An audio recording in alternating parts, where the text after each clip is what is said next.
Bonjour à tous et bienvenue dans Déclic, le podcast qui tente de décrypter Google Ads et plus généralement l'univers du SIA. Je suis Jeremy Lacoste, consultant SIA depuis plusieurs années et j'aurai le plaisir d'aborder une fois par semaine une problématique search. Sans langue de bois mais toujours avec bienveillance, l'ambition au cours de chaque épisode est de déconstruire les mythes autour de Google Ads, une plateforme qui vient de fêter ses 20 ans, en partageant mes échanges, lectures et retours d'expérience. Pour ce 38e épisode, j'aimerais vous partager les grandes lignes d'une intervention que j'ai pu faire il y a quelques jours.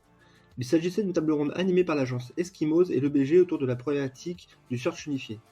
Vaste question que j'ai déjà abordée lors d'un précédent podcast, mais uniquement sur le prisme opérationnel. Un constat est clair. La plupart des boîtes aujourd'hui matures en digital se posent la question de piloter le SIA et SEO de manière la plus cohérente qui soit, mais pour le moment cela reste à l'état de vœux pieux. Comment alors lever les différents freins ? C'est ce que je vais essayer d'aborder. Mais première étape, identifions ces fameuses frictions. Allez, je compte les points. La première friction est organisationnelle. Que le SEO et le SIA soient des compétences internalisées ou externalisées, globalement, dans 95% des cas, on se retrouve dans des situations où les deux équipes ne communiquent pas, que ce soit sur la feuille de route, les bonnes pratiques ou la stratégie. Les premiers vont suivre la bonne tenue des positions organiques, quand les seconds vont piloter des conversions et des CPL. Si les équipes ne parlent pas la même langue, comment espérer qu'ils aillent dans le même sens ? Pire, les intérêts des uns peuvent aller contre les intérêts des autres. Exemple, une agence SIA challengée sur performance aura fortement intérêt à diffuser massivement sur la marque, mais pour autant, est-ce pertinent pour l'entreprise ? À voir.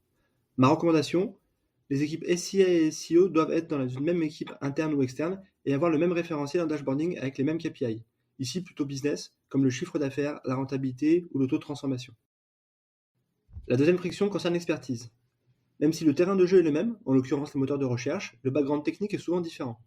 Avec des parcours professionnels spécifiques, des formations différentes, aussi étonnant que cela puisse paraître, il n'est pas rare que les consultants SEO et SIA ne se comprennent pas. Court terme versus long terme, organique versus payant, page contenu versus tunnel, les dynamiques sont distinctes.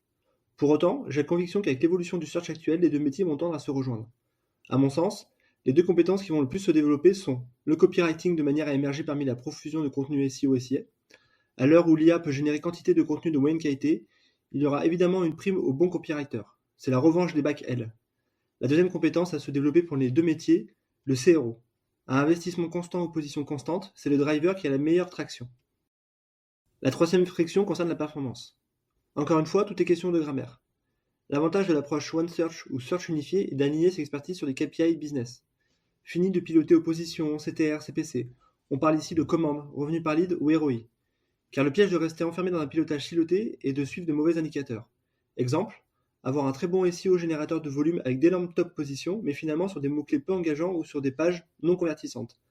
Un biais similaire peut aussi exister côté SIA, avec un CPC très faible sur finalement des mots-clés peu intentionnistes ou énormément de conversions générées sur la marque ou d'anciens clients. Dans l'ensemble de ces exemples, les objectifs individuels sont réussis, mais ils vont à l'encontre de ceux de la boîte. Malgré ces frictions actuelles, je reste persuadé que d'ici 3 à 5 ans, les entreprises les plus matures auront réussi à craquer le sujet. La raison, l'évolution de Google ne nous laissera pas le choix. Première évolution, celle des CPC. Avec des CPC qui tendent à se dégrader d'année en année, le SIA devient de moins en moins rentable. Il va donc falloir améliorer le mix marketing au profit de l'organique SEO ou email. Ou alors utiliser le SIA de manière tactique, là où les positions SEO ne sont pas bonnes, ou ne cibler que des prospects comme c'est désormais possible. La deuxième évolution concerne le multi-search. Google l'a proclamé lors de son événement Search One. Place maintenant au multi-search. Concrètement, piloter son SEO uniquement en allant viser les positions 1 n'est plus suffisant. Il faut aller chercher le trafic où il se trouve. Google Actualité, Discover, recherche visuelle, position 0, GMB, Rich Snippet. Côté SIA, Performance Max qui répond à tout cela. La troisième évolution concerne les Web Core Vitals.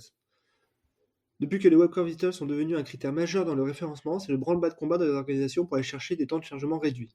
Cela tombe bien, c'est aussi un enjeu majeur en SIA, comme l'indique le module page de destination qui permet de suivre le temps de chargement mobile. La quatrième évolution concerne les balises.